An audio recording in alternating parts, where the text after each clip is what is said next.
The marble floors gleamed beneath her modest shoes, and the golden chandelier above threw warm light across the grand lobby. Amelia stepped inside, carrying a small leather-bound travel bag. Her coat was neatly buttoned, her hair pulled into a tidy bun, and her presence calm but unassuming. She did not dress like the regular clientele of this luxurious five-star hotel. There were no designer labels, no diamond accessories, no entourage trailing behind her, only quiet grace and confident steps. The receptionist looked up, glanced at her coat and worn shoes, then immediately shifted into the rehearsed politeness, reserved for situations where someone clearly did not belong. A second later, a concierge appeared near the entrance, his smile tight, eyes scanning her like a misplaced object. "Good afternoon," Amelia said warmly. "I have a reservation under the name Amelia King." The receptionist gave a quick blink and began typing. Her fingers slowed as she read the screen, and her brows furrowed slightly. "Mrs. King, may I ask for identification?" Amelia handed her ID calmly. Still, something about the receptionist's manner changed. A glance was exchanged with the concierge. Then a whisper passed behind a stiff smile. The concierge stepped forward. "I am sorry, ma'am," he said, his voice laced with false patience, "but our lobby is currently reserved for premium guests only. Perhaps you are looking for the business-class suites in our partner hotel across the street?" "I am not mistaken," Amelia replied. "I made this reservation days ago. I have the confirmation in my email." The concierge offered a smile that did not reach his eyes. "That may be the case, but this particular wing is very exclusive. We would be happy to call you a cab to assist you to a more appropriate location." A couple nearby turned their heads. One woman covered a laugh with her manicured hand. A man in an expensive coat looked Amelia up and down with open disdain. Amelia stood perfectly still, expression unreadable, as if weighing the moment. She could have turned around. She could have said nothing. But instead, she reached for her phone. She was not angry. She was not flustered. Her tone remained level as she typed a quick message and sent it. Then she waited. The receptionist seemed relieved, ready to move on. But less than 2 minutes later, the entire energy of the lobby shifted. A sleek black SUV pulled up to the front entrance. A man stepped out, tall, impeccably dressed, and instantly recognizable to anyone in the luxury world. Gabriel King, CEO of the Monarch Group, owner of over 30 luxury hotels across the globe, including this one. He walked straight past the doorman, through the grand revolving doors, and into the lobby with a sense of calm authority that silenced every whispered conversation. And he was walking directly toward her. Gasps echoed through the people who had just mocked Amelia now leaned in closer, eyes wide, as they recognized the man striding confidently across the polished marble floor. Gabriel King was not just a businessman, he was a legend in elite circles. Known for transforming the hospitality industry, his name was synonymous with luxury, power, and elegance.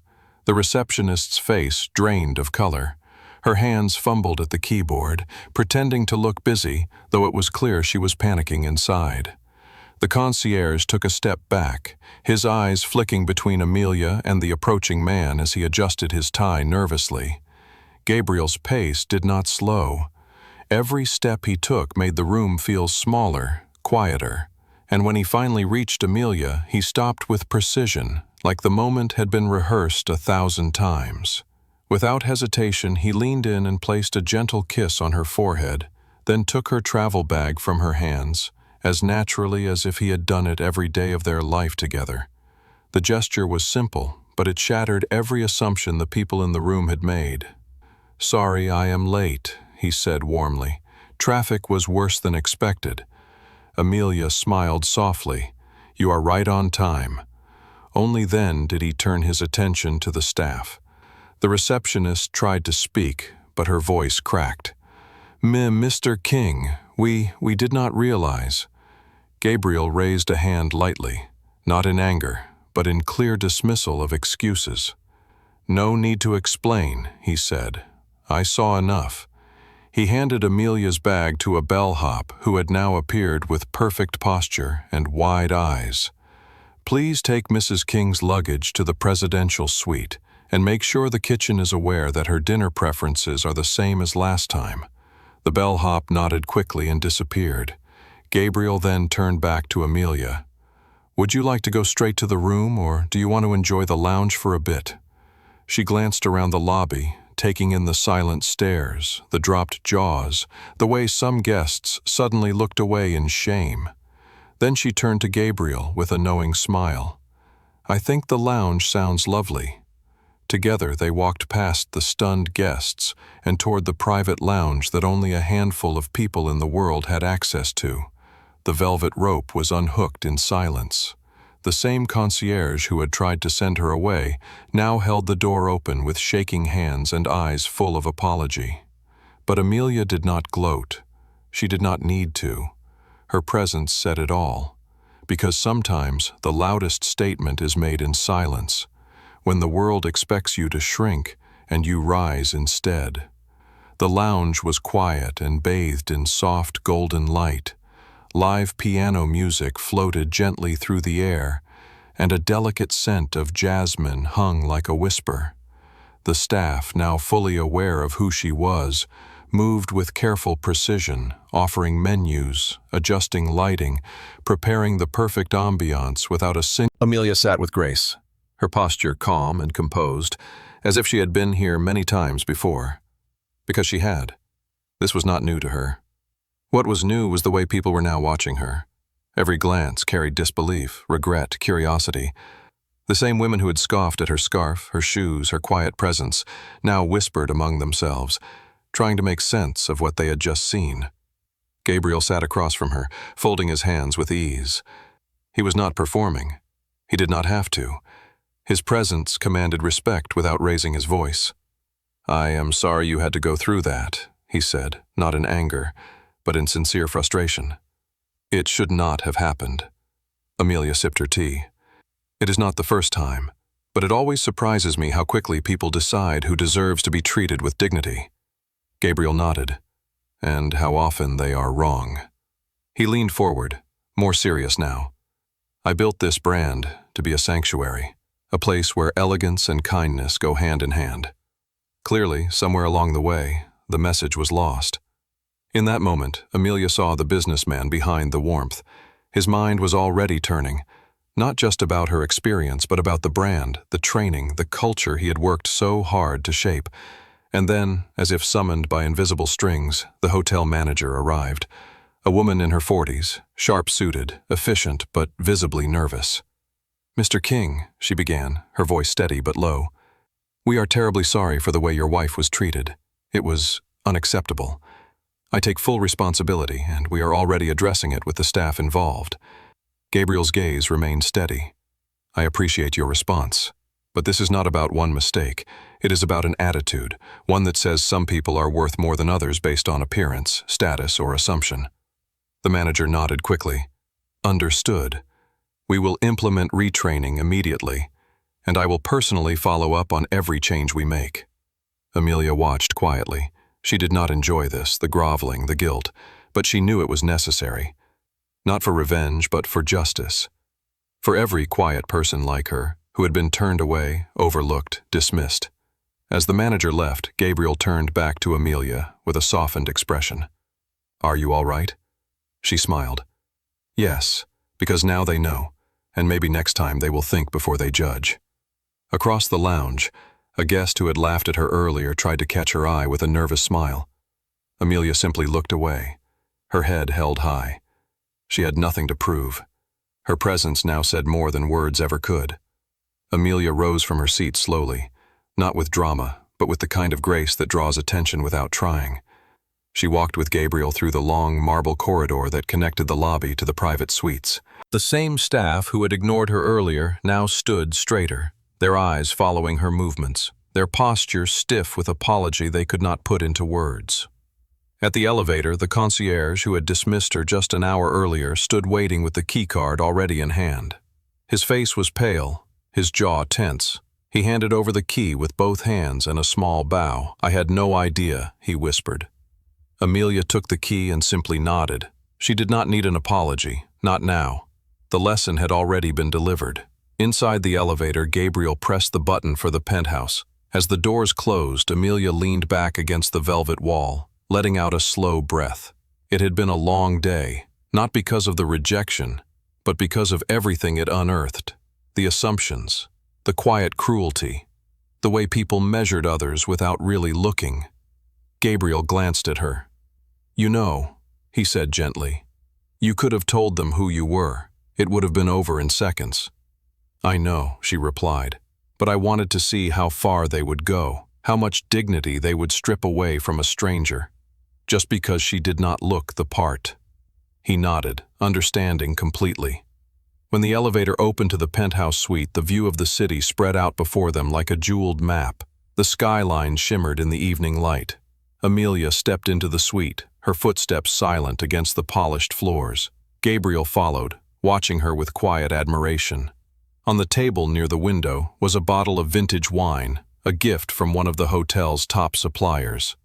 There was also a handwritten card from the general manager, now aware of who she was, offering not just an apology, but an invitation to co-develop a new guest experience program. Amelia read the card and set it down without a word. She was not looking for compensation. She wanted change. "You are still thinking about it," Gabriel said. "I am," she replied, "because I am not the only one. There are hundreds of people who walk into places like this and get turned away, just because they are not wrapped in designer labels." Gabriel walked up beside her and took her hand. "Then let us build something better, something that sees people, not packaging." Amelia turned to face him. "Yes, let us start here." The next morning, Amelia sat at the small writing desk near the window, the city bathed in golden sunlight below her. She was no longer wearing the plain travel clothes from the day before, not because she wanted to impress anyone, but because she felt lighter, stronger, seen. A soft cream blouse and a simple skirt replaced the worn jeans. Her hair was pinned back loosely, still damp from the shower. There was no makeup, no jewelry, just her. Gabriel had left early for a brief meeting with the board. The hotel lobby had already begun buzzing with activity again. Valets greeting arriving guests, bellboys moving carts of luggage, and front desk agents smiling their professional smiles. But behind those smiles, something had changed. Word had traveled fast. Down in the staff lounge, the employees were whispering about the incident. Some were embarrassed, others quietly reflective. The woman they had judged, the one they had refused to serve, had not only returned to the hotel, she had walked in beside the man who owned it all. Meanwhile, Amelia was drafting a letter. She was not the kind of woman to demand punishment or fire anyone. That was not her way. But she believed in teaching, in creating something lasting out of pain.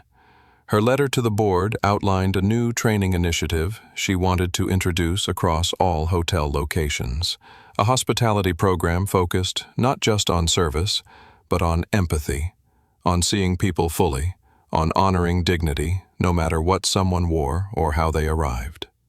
When Gabriel returned, he found her still at the desk, fingers tapping slowly on the keyboard. "You are writing to them," he said, not needing to ask. "I am," Amelia replied, looking up. "If we own something, we should also shape its heart." Gabriel walked over and placed a small velvet box on the desk beside her. "Then here is something to wear next time you feel invisible." She opened it to find a necklace, a delicate pendant with a tiny sapphire at the center. Not flashy, not bold, just elegant and quiet, like her. Amelia smiled. "Thank you, but I think yesterday already gave me something better than jewelry." He raised an eyebrow. "What is that?" She stood and wrapped her arms around him.